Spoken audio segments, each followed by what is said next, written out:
품절남이다, 품절녀다.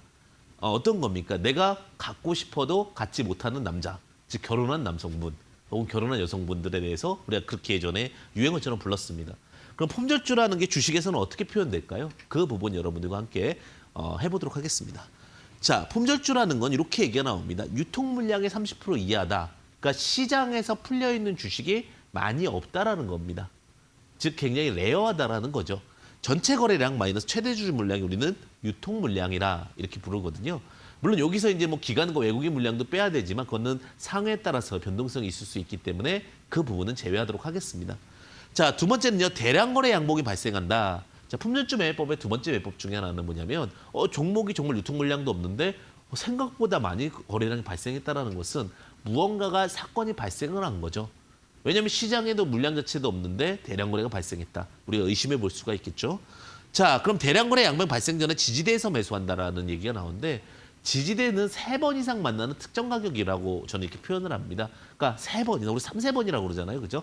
그것처럼 어떤 특정 가격이 계속해서 반복돼서 그 지점을 찍고 반등이 나온다면 그 자리를 우리는 지지대다.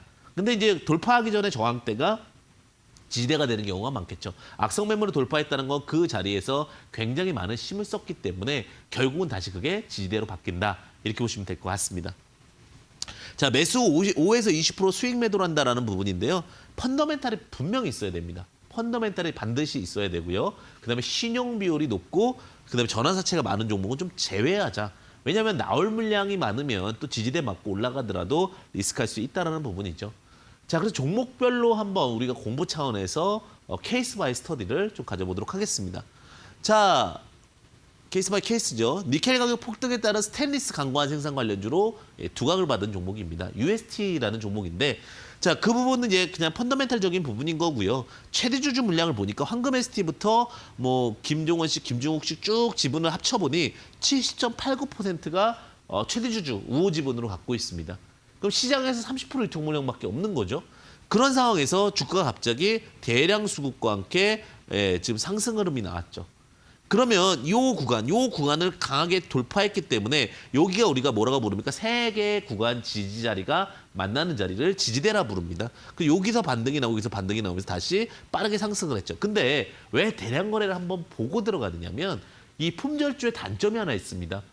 시장의 중심주가 안 되면 정말 5년, 6년도 막 지지부진하게 가는 경우들이 있어요. 그러다 보니까 아무리 품절주라 하더라도 이렇게 좀 수급이 들어오고 나서 액션을 취하는 종목들 위주로 대응하시는 전략이 좋다라는 부분 참고하시면 좋으실 것 같고요. 자, 유라테크라는 종목도 마찬가지입니다. 수소 연료 전기차 관련주 및 정치 테마주로 두각을 받았는데, 자, 우리가 주식을 볼 때는 대량 거래가 터지는 자리를 제가 보라고 말씀을 드렸었죠. 일단 그 전에 소액주주가 지금 갖고 있는 물량이 27.5%. 최대 주주 물량이 한 70% 넘는 거죠. 그렇죠? 시장 유통되는 물량이 27.5%인데 생각보다 많은 거래량이 여기서 발생이 됐습니다. 많은 거래량이 발생되고 주가가 쭉 올라갔다가 다시 시작했던 자리 이런 부분에서 반등이 나오면서 10에서 20% 정도 단기 트레이딩 할 수 있는 구간들이 또 발생을 했다는 겁니다. 이런 데서 추격 매수해도 좋지 않습니까? 물론 추격 매수해도 좋은데 리스크 관리가 될 수 있을지 없을지 모르기 때문에 건 바이 건, 케이스 바이 케이스의 대응 능력이 필요하다는 부분 참고하시면 좀 좋을 것 같습니다.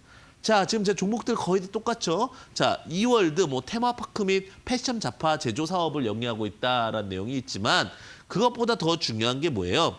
소액 주주가 29.15% 정도의 비율을 가지고 있다는 거죠. 소액 주주가 29.15%면 유통되는 물량이 약 29%대다라고 보시면 될 것 같고요. 자, 대량 수급이 이렇게 발생을 하고 나서 주가가 이렇게 눌립니다. 눌리면 보세요. 자, 대량 수급이 발생하고 눌리면서 트레이딩이 가능하죠.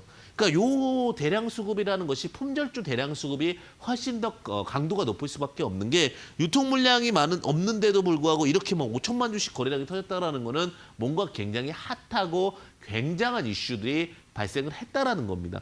굉장한 이슈들이 발생을 하고 나서 주가가 내려온 다음에 횡보 구간에 다시 올라오고 있는 구간들이 발생되고 있기 때문에 이런 트레이딩 같은 경우는 좀 매력적이죠. 부담도 없죠. 그다음에 우리가 5천만 주가 물량이 나간 경우가 없기 때문에 다시 재반등이 나올 수밖에 없는 구조적인 모습을 보인다라는 거죠. 자, 키다리 스튜디오라는 종목입니다. 웹툰 플랫폼 콘텐츠 서비스를 진행하는 업체라고 보시면 될 것 같고요. 소액 주주가 27.91% 정도로 갖고 있습니다. 굉장히 좀 적은 물량을 갖고 있죠.